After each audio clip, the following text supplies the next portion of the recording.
Hello, my name is Emily McLean. I am a junior in the Honors Scholars Program, and today I will be sharing my capstone research.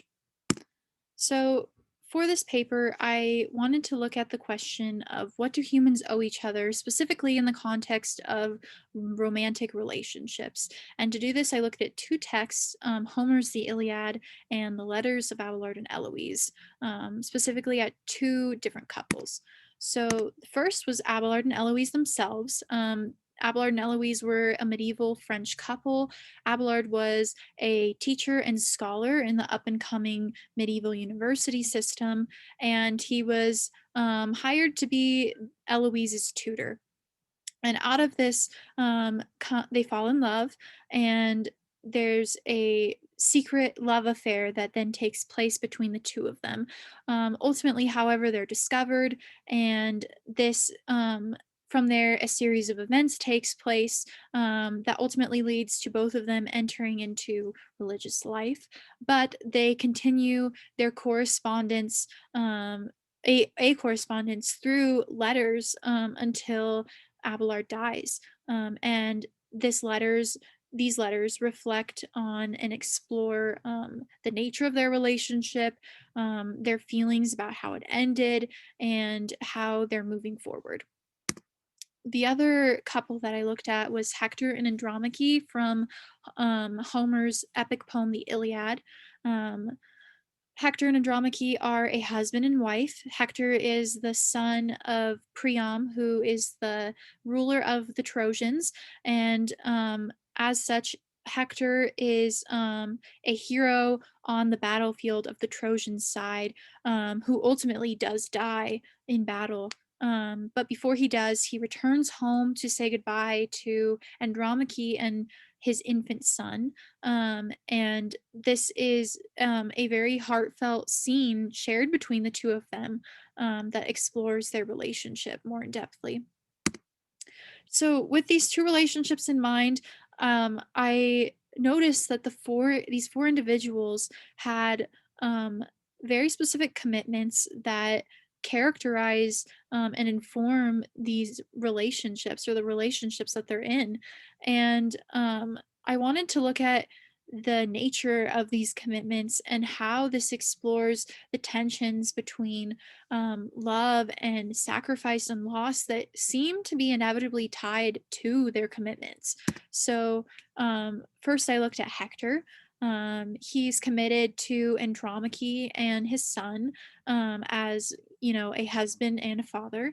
But he also has social commitments as the son of Priam, as a Greek man. Greek honor at the time um, compelled him to be willing to die on the battlefield. That was the highest form of honor, was to die in battle for the Greeks. And so we find Hector kind of pulled between these two commitments. If he dies, he achieves the highest honor.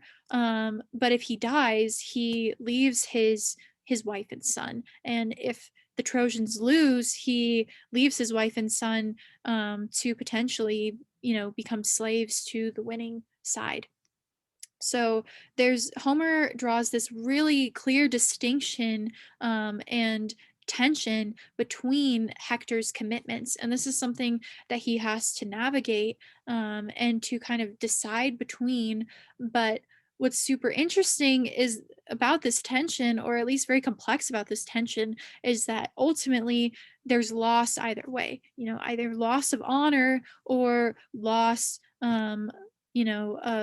of life or quality of life for his wife and son. Then I looked at Andromache. Her commitments, are as a wife to Hector and a mother to their son. But ultimately, just because of how Greek society worked at the time, her commitments as a wife ultimately seemed to tie her commitments to Hector's commitments directly. And again, as highlighted, Hector has this very distinct tension in his commitments that ultimately lead to loss. And because of this, Andromache inevitably has to have this sort of willingness to sacrifice. She ultimately has to give up Hector. And I think we see very clearly just how committed she is to him. In this scene when Hector goes to find her to say goodbye, she's not in their house like he expects. She's up on the wall observing the war, hoping he doesn't die. And she goes on to discuss how the rest of her family has died, and Hector is her everything. He's her entire family. So for her to be willing to sacrifice, for him to be able to achieve honor, I think highlights a lot of or just again this complex nature of commitment and how it informs relationships.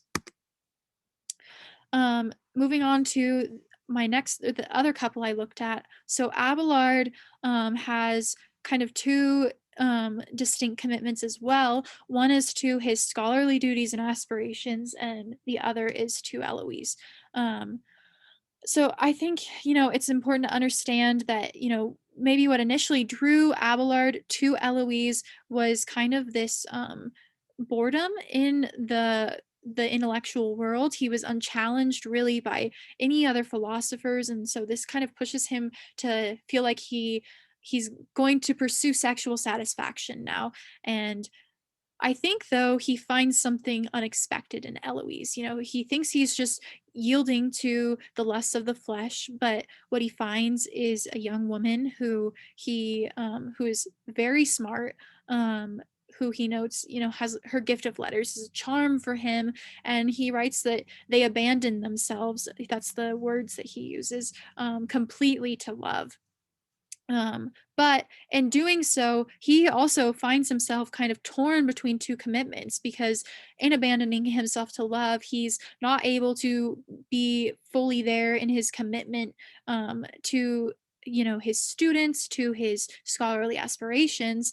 Um, and then once they're discovered, this also has direct consequences that force him to choose between his career and Eloise. And I think he tries to do this through what he proposes as a secret marriage, in an effort to save his reputation, and to have Eloise too. But ultimately I think what he has to choose between is again these warring tensions that kind of force him to choose one or the other, which leads us into Eloise's commitments and how this kind of affects her. She is committed wholeheartedly to Abelard, to the point that she really, is committed to nothing else. She loves him so completely that she is, willing to wants the best for him, and actually, and is willing to sacrifice her own reputation to do that. She doesn't want to marry him because she's worried it's going to ruin his reputation in the academic world, and but she does so ultimately because that's what he asks her to do. And even though she doesn't want to enter the convent, she does that too because ultimately, again, that's what he asks her to do, and she loves him so completely. The problem for Eloise comes from her ability to uncommit to Abelard. Once they're in the religious life, she can no longer be with him, and yet she pines for him for the rest of her life, and can't have him. And so ultimately, her commitment also becomes a source of great loss, and sorrow, and in the necessity to sacrifice Abelard, because of the direct results of their actions. So in this way, I found through these four individuals that um, love in relationships seems to be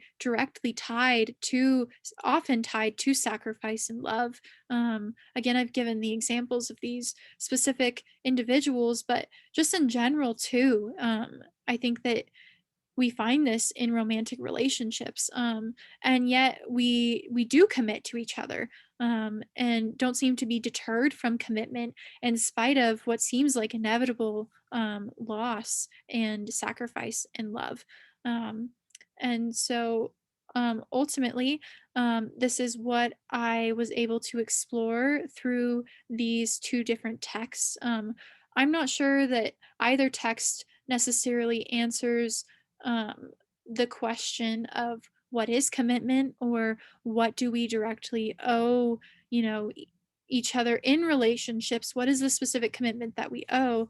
I think the point is that, or what these texts suggest is that ultimately we do commit, in spite of, the sacrifice and loss that can come with it. So, thank you for listening to my presentation of my honors capstone research.